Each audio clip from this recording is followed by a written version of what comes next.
পরমানন্দমাধবম।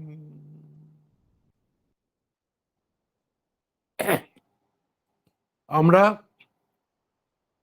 শ্রীমদ্ ভগবদ গীতার 53 নম্বর শ্লোক অবধি পড়ে নিয়েছি। যে উপদেশটা ভগবান 11 নম্বর শ্লোকে শুরু করেছিলেন,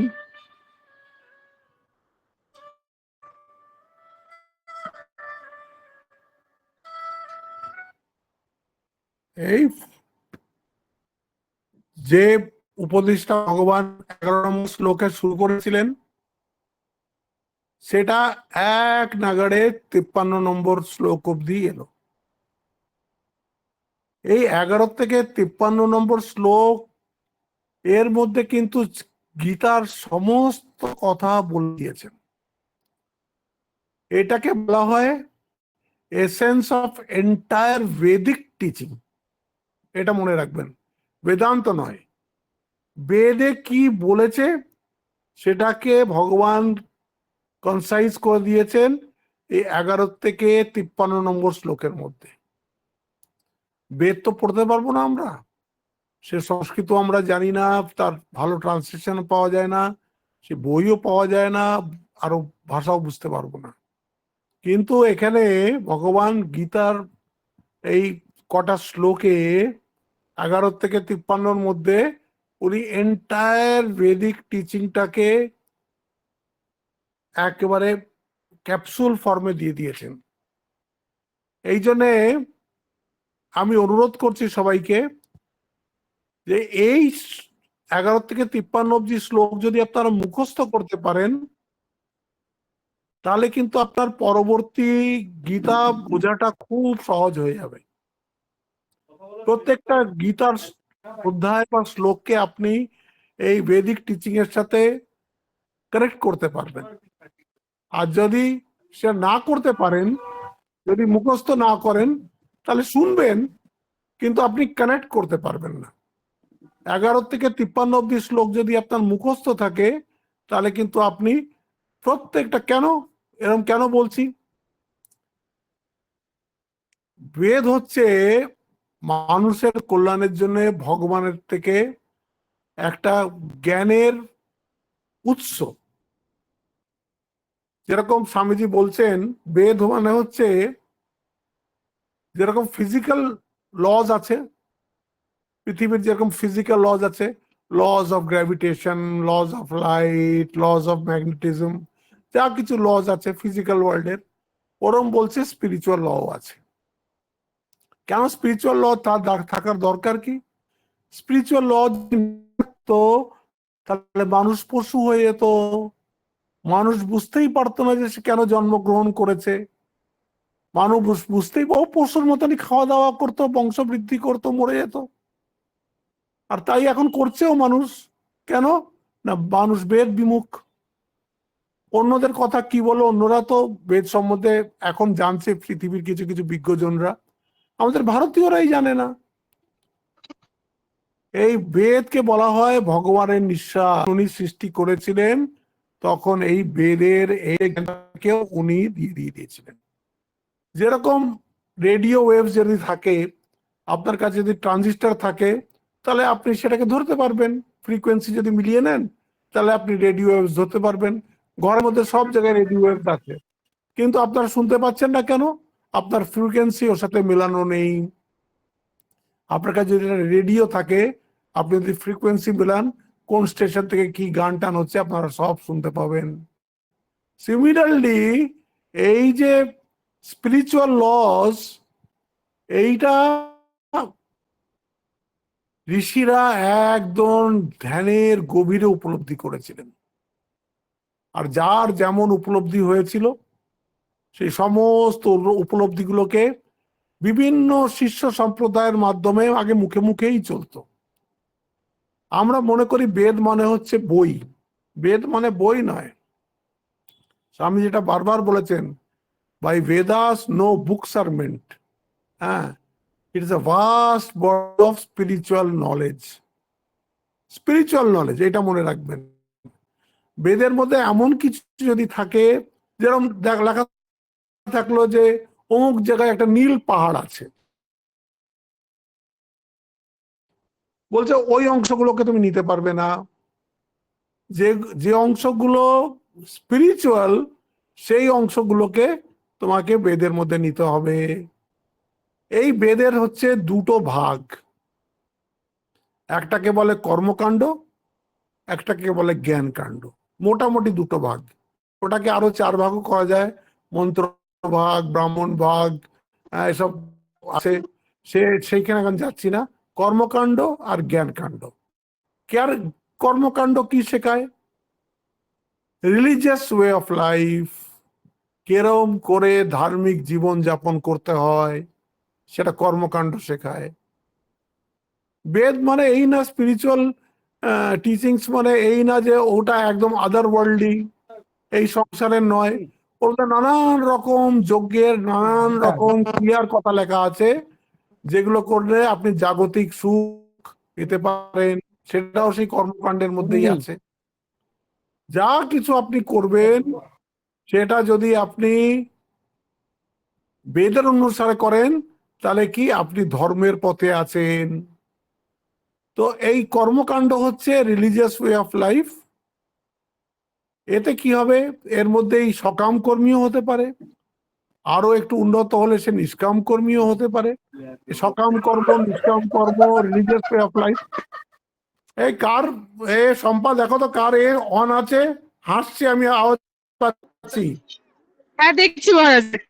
কে জানি হেসে কথা বলছে, সেই পুরো আওয়াজ আমি পাচ্ছি। আমার কাছে তো নেই, সে বুঝতে পারছি না কে।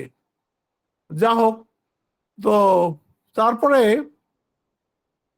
এই প্রসেসের মধ্যে দিয়ে গিয়ে মানুষ যখন খুব ম্যাচিওর হয়ে যায়, নিষ্কাম কর্মযোগ করে যখন সে সাধন চতুষ্টয় সম্পন্ন হয়ে যায়, তখন সে জ্ঞান কাণ্ডে প্রবেশ করে। এই গীতার এই 11 থেকে 43-এর মধ্যে কর্মকাণ্ড এসছে, জ্ঞান কাণ্ড এসছে। এটা হচ্ছে এন্টায়ার বেদিক টিচিং। একদিকে বলছে রিলিজিয়াস ওয়ে অফ লাইফ, আর তারপরে এটাই বলবেন, জ্ঞান কাণ্ডে বলবেন যে তুমি যদি সংসার নাই চাও, সংসার থেকে তুমি যদি বেরোতে চাও, তাহলে তোমাকে জ্ঞান কাণ্ডে আসতে হবে। শোক মোহর থেকে তুমি যদি বাইরে যেতে চাও, তোমাকে জ্ঞান কাণ্ডে আসতে হবে। তোমাকে আত্মতত্ত্ব উপলব্ধি করতে হবে, সে আত্মতত্ত্বর কথা সব জ্ঞান কাণ্ডে আছে। এই যে এখানে কিন্তু ভগবানের কথা শেষ হয়ে গেছে, উনি একটু পজ দিয়েছিলেন, যে উনি সমস্ত বেদটাকে সংক্ষেপে এই কটা শ্লোকের মধ্যে বলে দিয়ে একটু পজ দিয়েছিলেন, যে এরপরে এর উপরে উনি এই যে 3 নম্বর অধ্যায় থেকে নিয়ে যেটা কর্মযোগ ডিটেলে আসবে, সেখান থেকে নিয়ে 3, 4, 5, 6, 18 নম্বর শ্লোক অব্দি এবার গীতার প্রাসাদটাকে উনি দাঁড় করাবেন। এই এই কটা শ্লোকেরই বিস্তার হচ্ছে এই বাকি 16টা অধ্যায়। এই জন্য দ্বিতীয় অধ্যায়টা ভেরি ইম্পর্টেন্ট। তার মধ্যেও এই 11 থেকে 53 মোস্ট ইম্পর্টেন্ট, কারণ এর মধ্যে আপনার সমস্ত গীতাটাকে কনসাইজ করা আছে। কিন্তু এই সময় হঠাৎ একটু পজ যেহেতু নিয়েছেন, অর্জুন এতক্ষণ কোনো কথা বলেননি। অর্জুন এখন প্রশ্ন করছে, আপনি যে বললেন পদম গচ্ছন্তা নাময়ম, অনাময় সে পদ লাভ করবে। অনাময় পদটা কি? আমি যদি অনাময় পদ লাভ করি, তাতে কি আমার কিছু লাভ হবে? আমি কি এই যে একটা দ্বন্দ্বের মধ্যে পড়ে আছি, এই দ্বন্দ্বের মধ্যে থেকে আমি বেরোবো কি?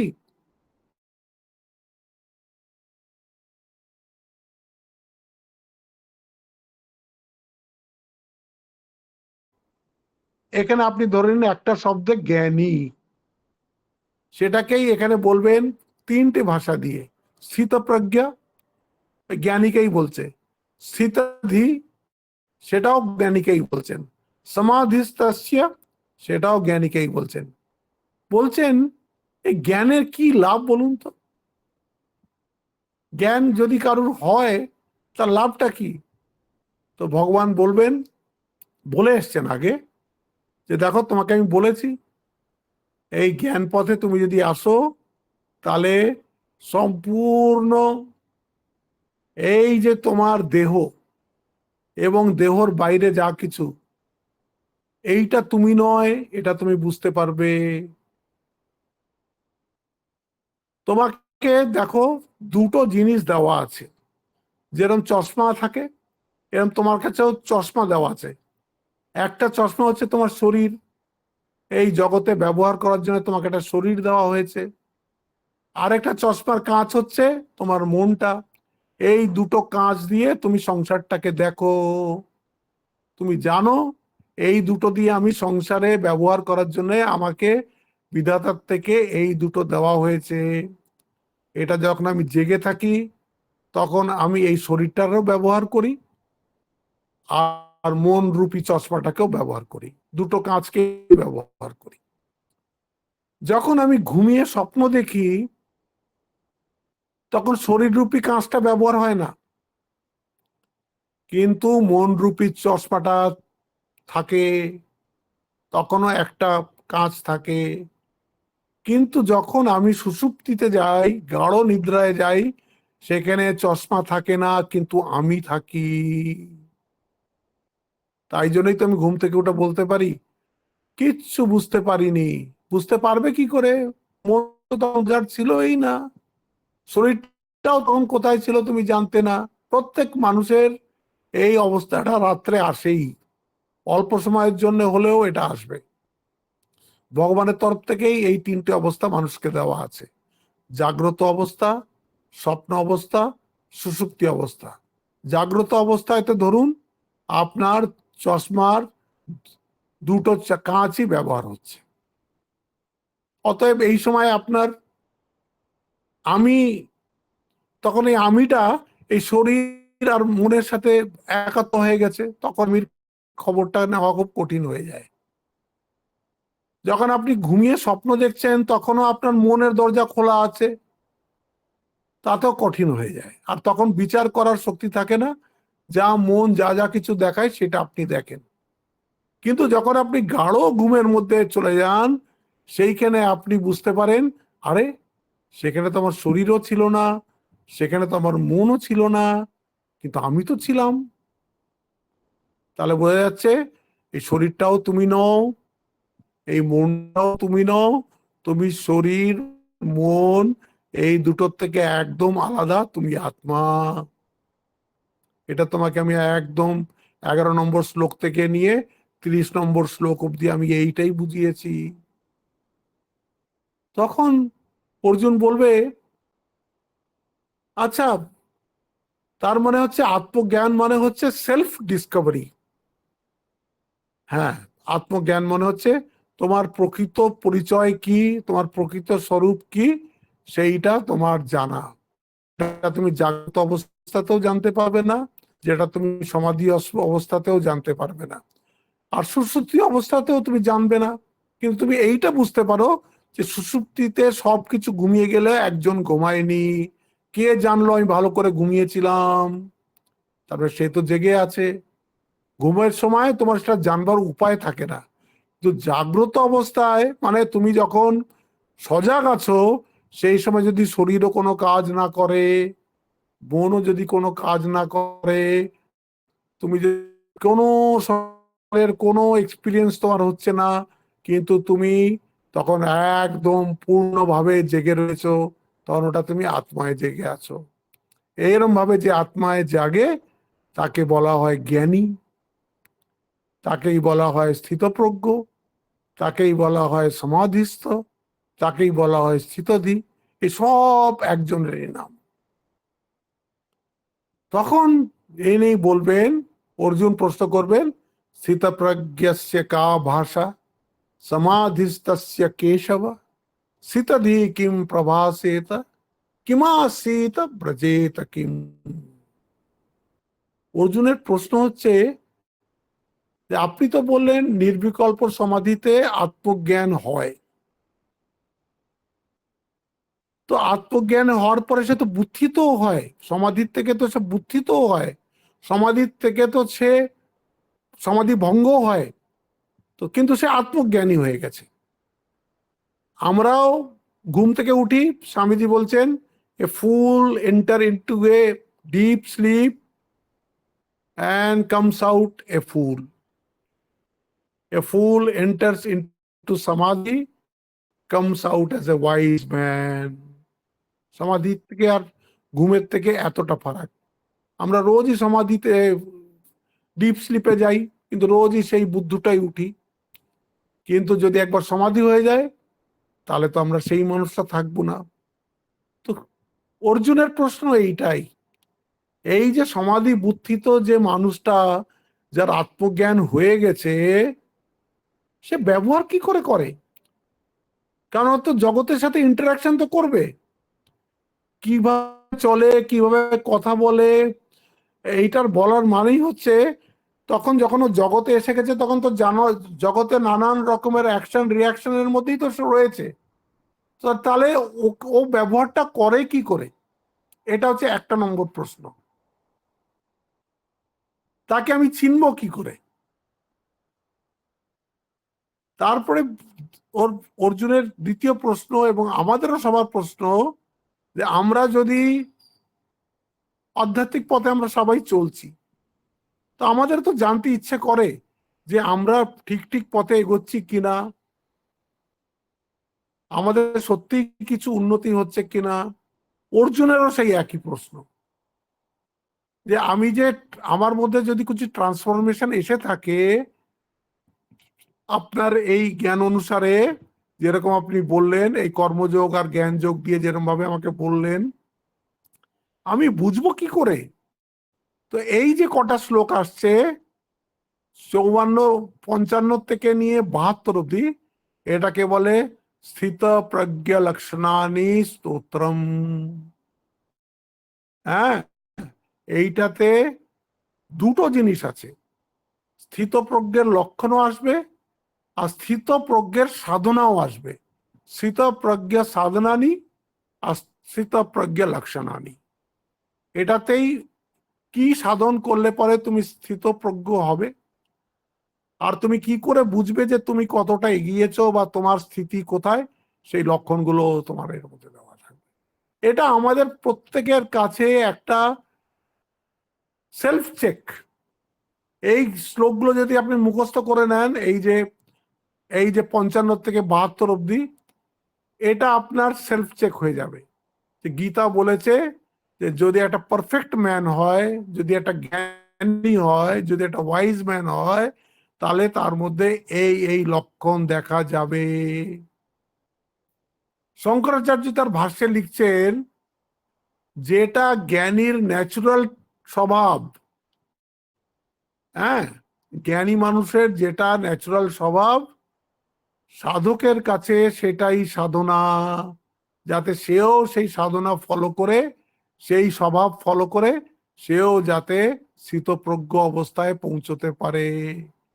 এই শ্লোকগুলো এই জন্য বলা হচ্ছে না যে আমি একে তাকে দেখে পারাবো যে এই স্থিতপ্রজ্ঞ লক্ষণের মধ্যে কটা এর মধ্যে দেখা যাচ্ছে, কটা এর মধ্যে দেখা যাচ্ছে। দেখার কথা নিজের। ভগবান যে বলেছেন এগুলো হচ্ছে স্থিতপ্রজ্ঞ লক্ষণ, এর মধ্যে কতটা আমার মধ্যে এসছে জীবনে। আর আপনি যদি এর সঙ্গে নিজেকে মেলান, আপনি বুঝতে পারবেন যে কত পথ আমাদের আরো হাঁটতে হবে, কিন্তু একটা নতুন উৎসাহ যে আসবে যে আমি তো ঠিক পথে এগোচ্ছি।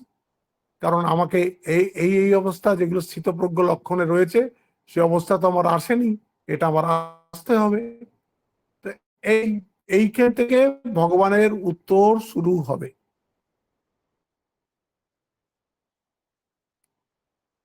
হ্যাঁ, তখন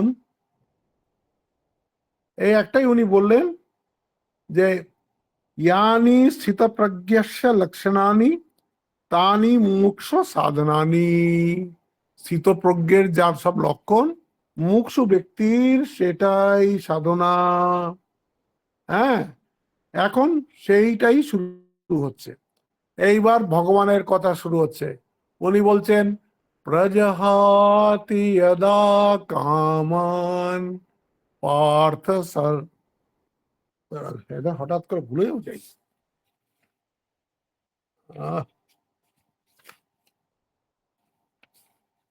ও প্রজহাতি যদা কামান সর্বান পার্থ মনোগতান আত্মন্যেবাত্মনা তুষ্টঃ স্থিতপ্রজ্ঞস্তদোচ্যতে। আবার বলছি, প্রজহাতি যদা কামান সর্বান পার্থ মনোগতান আত্মন্যেবাত্মনা তুষ্টঃ স্থিতপ্রজ্ঞস্তদোচ্যতে। এইখানে উনি একদম পরিষ্কার করে দিলেন, বলছেন যখন কোন যোগী মনের সমস্ত বাসনা ত্যাগ করে আপন স্বরূপে আপনি সন্তুষ্ট থাকেন, তাকে স্থিত প্রজ্ঞ বলে। এই দেখুন, তাহলে ফার্স্ট কন্ডিশন উনি কি দিলেন?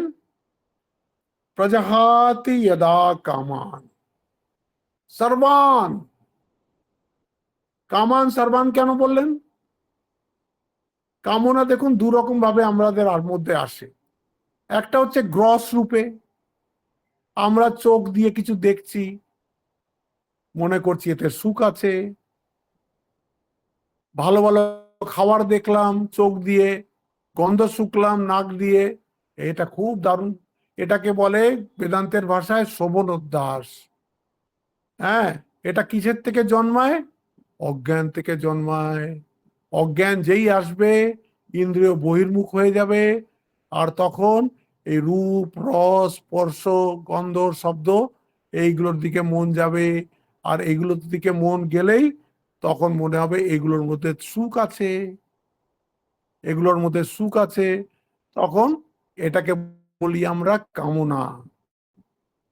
প্রজাহাতি যদা কামান। কামান মানে সে মন থেকে সমস্ত কামনা যার চলে গেছে।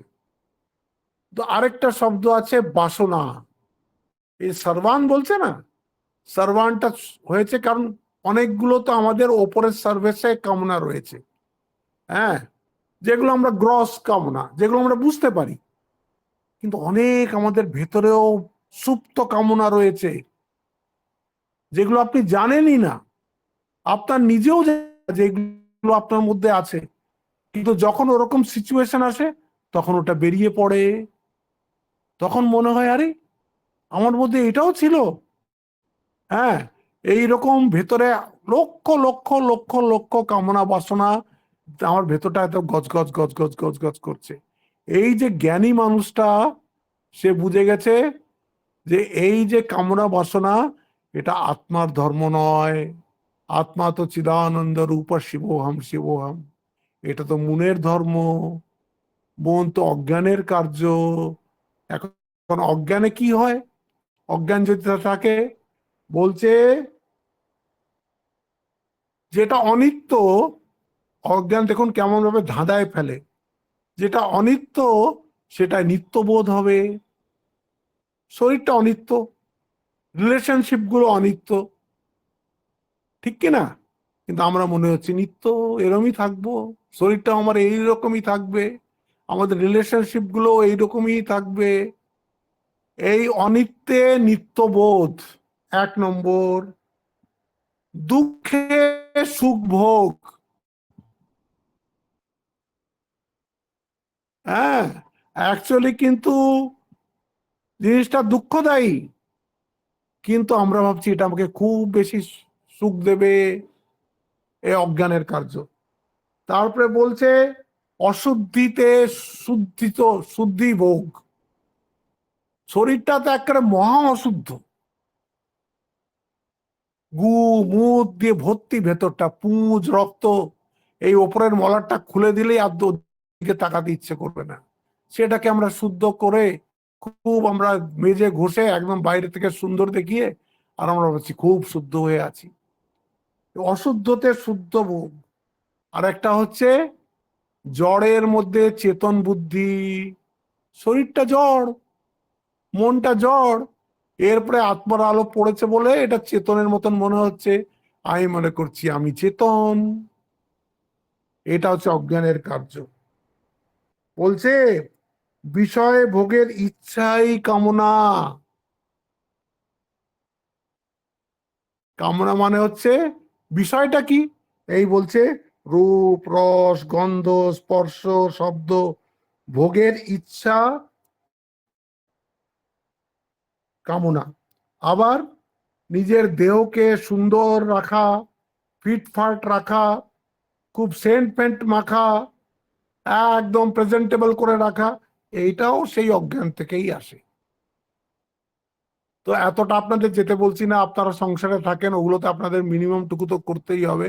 তো এইটা মনে রাখেন যে সংসারে আছেন বলে করছেন, কিন্তু এটাও মিথ্যা, এটাও অনিত্য। জীবের যে ইচ্ছা হয়, ইহার মূলে একটা অজ্ঞান বা অবিদ্যা থাকে।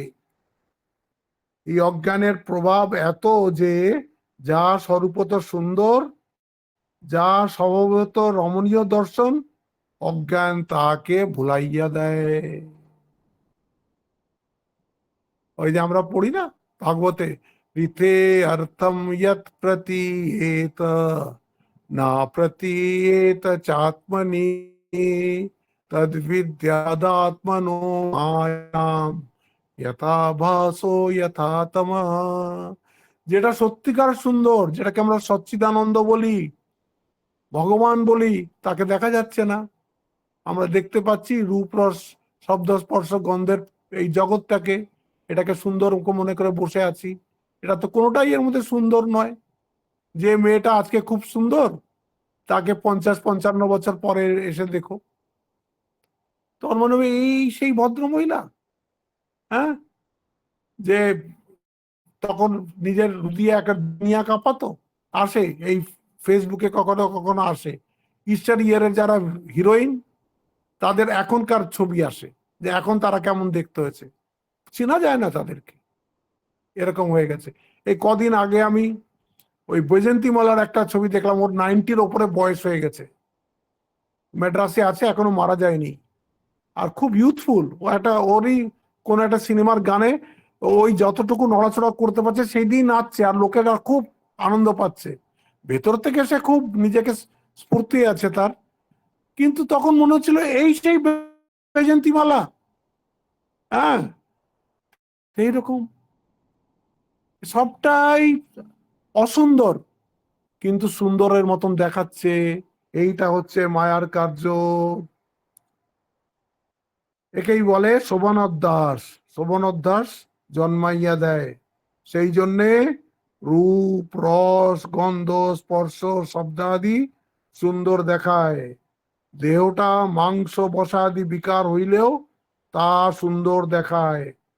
তাই বলিতেছি অজ্ঞানানন্দ জীবের ভোগের যে ইচ্ছা, তাহাই কাম বা কামনা। কামনা মনের ধর্ম, কামনা আত্মার ধর্ম নহে। হ্যাঁ, এই জন্যই বলেছেন কামানাম মনোধর্মাৎ পরিত্যাগো যুক্ত। কামনা মনের ধর্ম, এই জন্যে পরিত্যাগের যোগ্য।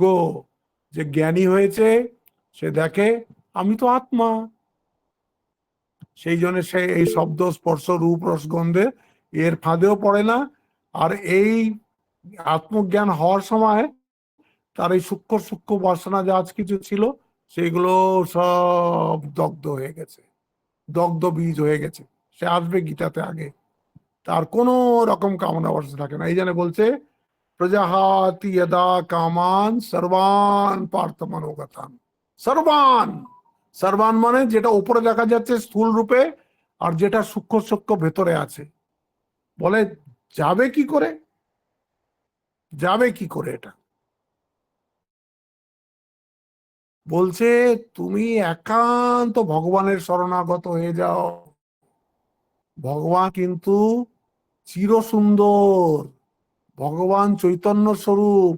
একবার তুমি যদি সেই চৈতন্যর খোঁজ পাও, তোমার আর মন ওদিকে ঘুরবে না। চৈতন্য সেই ভগবানকে কোথায় পাবো? আত্মান্যেব আত্মনি তুষ্টাহা, তোমার মধ্যেই আছেন। তোমার আত্মাই তাই। তো এই জন্যে বলেছিলাম প্রথম দিন যে আমরা চাইছি সিকিউরিটি, হ্যাপিনেস, পিস, ফুলফিলমেন্ট। এটা আমাদের চাহিদা, সবার চাহিদা এইটাই। খুঁজছি বাইরে বাইরে বাইরে বাইরে। এইখানে বলে দিলেন আত্মান্যেই বা আত্মনা তুষ্টা। সেই মানুষটার কোনো রকম সাপোর্টের দরকার হয় না আনন্দ খোঁজার জন্যে। কেন? সে আনন্দ স্বরূপ হয়ে বসে আছে। এই নিয়ে অনেক কথা এতেও আসবে।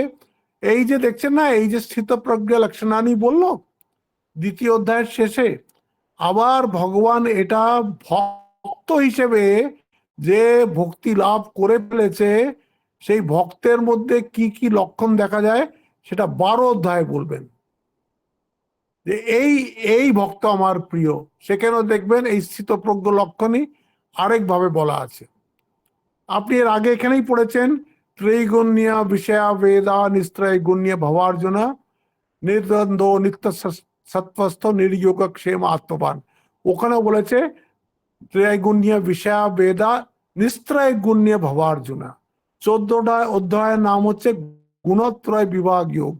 ওখানে অর্জুন প্রশ্ন করবে যে এই 3 গুণকে ট্রান্সেন্ড করেছে, যে এই 3 গুণের অতীতে চলে গেছে, তার মধ্যে কি কি লক্ষণ দেখা যায়।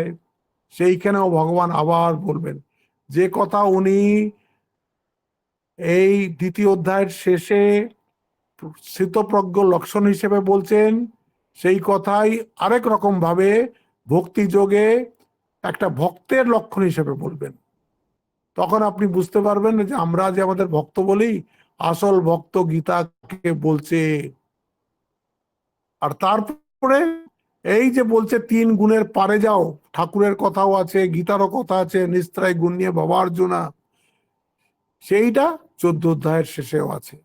3 জায়গা দিয়ে আপনি নিজেকে চেক করে নিতে পারেন যে আপনি কতটা এই পথে। আপনার গেলে তো দেখার দরকারই হবে না, কিন্তু না গেলেও বুঝতে পারবেন যে এটা সেলফ চেকের মতন। এটা শাস্ত্র হচ্ছে আয়নার মতন, সে আপনি যেমনই দেখতে সেরকমই আপনাকে দেখিয়ে দেবে। শাস্ত্র হচ্ছে একটা আয়নার মতন, এ আপনাকে আপনার মুখ দেখিয়ে দেবে। আপনি যখন এই স্থিতপ্রজ্ঞ লক্ষণ পড়বেন তখন আপনি বুঝে যাবেন যে আমাকে এখনো কতটা পথ হাঁটতে হবে। এই এই শ্লোকটাই বললেন প্রজাহাতি যদা কামান সর্বান পার্থ মনোগতান আত্মন্যেবাত্মনা তুষ্ট স্থিত প্রজ্ঞস্তদোচ্যতে। হ্যাঁ, তো কামনা ত্যাগের সম্বন্ধে বললেন ভগবান যে ভগবানের পরম পদে স্থিতির নামই মুক্তি। ভগবানের পরম পদে স্থিতির নামই মুক্তি। আমরা ঠাকুরকে প্রার্থনা করছি না রোজ, ভগবান তোমার পাদ পদ্মে আমায় শুদ্ধা ভক্তি দাও, আমার মন যেন তোমার পাদ পদ্ম ছেড়ে ওদিক ওদিক না যায়। এটাও যেমন আমরা প্রার্থনা করি, তেমনি আমরা আবার বলি যে তোমার এই ভুবনমোহিনী মায়ায় যেন আমাদের মন মুগ্ধ না হয়ে যায়, যেন পথ না হারিয়ে ফেলি। এখানে তাই বলতেন ভগবানের পরম পদে স্থিতির নামই মুক্তি। মুক্তির অর্থ কি? এইটা খুব ইম্পর্টেন্ট, বেদান্তের ভাষায় বুঝতে হবে। সর্ব দুঃখ নিবৃত্তি আর পরমানন্দ প্রাপ্তি। মুক্তি মানে হচ্ছে সমস্ত দুঃখের নিবৃত্ত হয়ে যাবে, সমস্ত দুঃখের আপনি ঊর্ধ্বে চলে যাবেন। সংসারের কোনো দুঃখ আপনাকে স্পর্শ করতে পারবেন না। কেন পারবে না? আপনি তখন পরমানন্দ পেয়ে গেছেন, পরমানন্দ পেয়ে গেছেন। ঠাকুর গল্প বলছেন যে একটা পিঁপড়ে সে মাথায় করে একটা চিনির একটা দানাকে কোন রকম কষ্ট কষ্ট করে নিয়ে যাচ্ছে। তারপরে সে হঠাৎ চিনির পাহাড়টাকেই আবিষ্কার করে ফেললো। যখন চিনির পাহাড়টাকে আবিষ্কার করে ফেললো তখন থেকে আনন্দে আত্মহারা হয়ে গেল। ওর সমস্ত চাহিদা একটা পাহাড়েই মিটিয়ে দিল। এরকম যখন আমরাও এই ভগবানের শ্রীপাদ পদ্মের লাভ করব, তখন আমাদের মুক্তি মানে কি? সর্ব দুঃখ নিবৃত্তি আর পরমানন্দ প্রাপ্তি। যতদিন শুভ বা অশুভ কোন প্রকার সংকল্প বা কামনা থাকিবে, ততদিন নিত্য স্থিতির সম্ভাবনা নাই। ঠাকুর বলছেন না যে সূচের মধ্যে থেকে সুতোয় যদি একটুও ফেঁসও থাকে, সে ডুববে না, পার হবে না। মেন কথা হচ্ছে, আমাদের সাধন পথের মেন কথা হচ্ছে এই তো শুদ্ধি, মন থেকে কামনা বাসনা যাওয়া। এই নিয়ে আগে অনেক কথা আসবে। মন থেকে কামনা বাসনা কি করে যাবে? বলে কামনা বাসনাটা করছেটা কে? আমি করছি। এই আমিটাকে তাকে খোঁজো, আমিটাকে তাকে খোঁজো। এই যত আপনাকে আপনি আমিটাকে কম কম কম কম করতে যাবেন, তত দেখবেন তার সাথে সাথে কামনা বাসনা গুলো কমে কমে কমে কমে যাচ্ছে। তাই ঠাকুর বলেছেন, আমি মরিলেই ঘুচিবে সব জঞ্জাল। এই আমিটাকে মারতে হবে। আমিটাকে মারলেই কামনা বাসনা গুলোও মরবে, আর তখন আমরা মুক্তির আস্বাদ পাবো। মুক্তি মানে এই না যে কয়দিন রেজর্টে গিয়ে বেরিয়ে বেরিয়ে এসে গেলাম। রেজর্টে বেরিয়ে আসাটা অনেকটা হচ্ছে আপনার স্বর্গে যাওয়ার মতন। যতদিন পয়সা আছে ততদিন রেজর্টে থাকলেন, আবার এই সংসারে ফিরতে হবে। আর ভালো লাগবে না তখন। ছিনে পুণ্যে মারতে লোকম বিশান্তি। একটা লোক ভালো কর্ম করলো সংসারে, তাকে স্বর্গে পাঠিয়ে দেওয়া হলো। যেই তার পুণ্য ক্ষীণ হয়ে গেল, আবার মর্ত লোকে আসো, আবার তুমি খাটো। এই রেসর্টে যাওয়াটা মনে হচ্ছে তাই, হিল স্টেশনে যাওয়াটা মানে হচ্ছে তাই। টাকা পয়সা যতদিন আছে ততদিন তুমি ঘুরলে, খুব খেলে দেলে বেড়ালে, আনন্দ করলে, তারপরে আবার ফিরতে হবে। কিন্তু কেউ তো মানুষ এরকম অবস্থা চায় না। সে চায় যদি এইরকমই জীবনটা কাটতো, একটা নিরবিচ্ছিন্ন আনন্দের মধ্যে জীবনটা কাটতো। এই যেখানে সিকিউরিটি আছে, পিস আছে, ফুলফিলমেন্ট আছে, হ্যাপিনেস আছে। সেটা কিভাবে হবে? এই দুঃখ নিবৃত্তি, পরমানন্দ প্রাপ্তি, এটাকেই বলছে মুক্তি।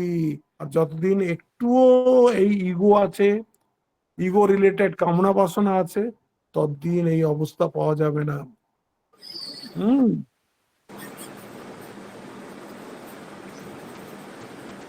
এই হয়ে গেল।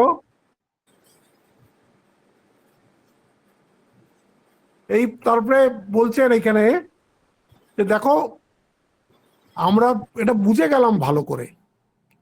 এই কথাটা মাও বলেছেন। মা বলছেন এই যে কি বলে, মাকে বলছেন যে মা আপনি তো বলেছেন এরকম কি বলে নির্বাসনের জন্য প্রার্থনা করতে হয়। তো এখন মনে তো এত বাসনার অভ্যাস তো হয়ে রয়েছে, এত ইচ্ছা নিয়ে তো আমরা এতদিন জীবন যাপন করেছি, হঠাৎ তো এরকম করে তো বদনামে যাচ্ছে না। মা কি উত্তর দিয়েছেন? মা উত্তর দিয়েছেন যে ভগবানকে প্রার্থনা করো যে তুমি যা কামনা বাসনা দিয়েছো সেগুলো তুমি বিচার করে কোন রকমে কমাবো, কিন্তু হে ভগবান দেখো, আজ যেন একটা নতুন জন্ম না নেয়, আজ যেন একটা নতুন বাসনা জন্ম না নেয়। নতুন বাসনা জন্ম নেবে না কি করে? সংসারে থাকলে তো নতুন বাসনা জন্ম নেবেই। তখন বলছে কি, তুমি তো বুঝতে পারছো যে এই বাসনা অশুভ, এতে তোমার ক্ষতি হচ্ছে, তোমার স্পিরিচুয়াল ফল হচ্ছে। তুমি শুভ বাসনা করো, শুভ বাসনা করে অশুভ বাসনাটাকে চাপা দাও। এতক্ষণ তুমি নিজের জন্য করতে, এখন তুমি অপরের জন্য করো। কি সুন্দর দেখুন।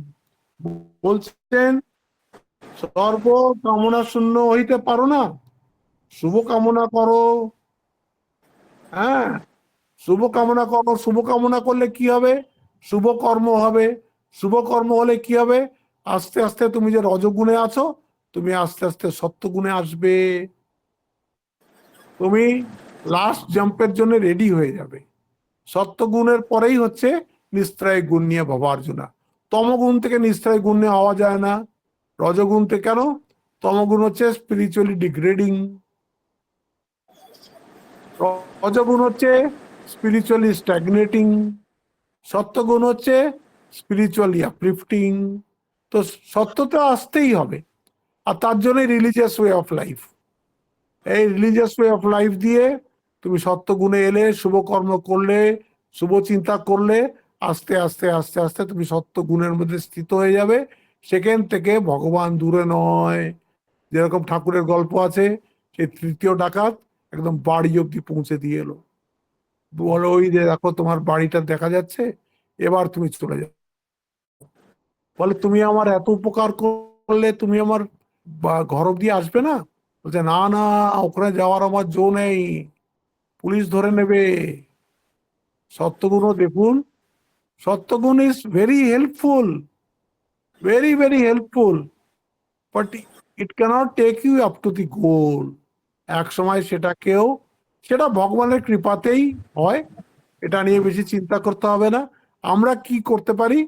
আমরা যে যেখানে আছি, ওখান থেকে আমাদেরকে উপরে উঠতে হবে। তাই বলছেন যে কামনা বাসনা থাকলে দোষ নাই, আস্তে আস্তে কম করো, আর বেশি কামনা বাসনা বাড়িও না। তার থেকে শুভ কর্ম করো, শুভ কামনা করো, তাহলে তুমি মানুষ হিসেবে আস্তে আস্তে উন্নত হবে। তোমার স্পিরিচুয়াল লাইফ এনরিচ হবে। তখন তুমি একদিন এই পথে ভালোভাবে যেতে পারবে।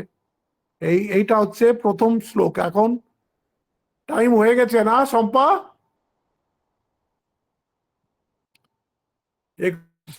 আজ আজ আরেকটা শ্লোক হবে না আজকে? এই হ্যাঁ মহারাজ, আজকে আর হবে না, 9:35 হ্যাঁ, বাজছে। আচ্ছা, ঠিক আছে, ঠিক আছে, আজকে এখানে বন্ধ আচ্ছা। করছি। এরপরে যে শ্লোকটা আসবে 56 নম্বর শ্লোক, 56, 57, ওগুলো আমরা এই পরের সোমবার করব। আজকে এখানেই শেষ করছি। ওম শান্তি শান্তি শান্তি। হরি ওম তৎসৎ। শ্রীরাম কৃষ্ণার্পণমস্তু।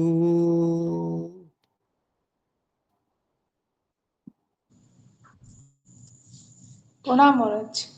প্রণাম মহারাজ।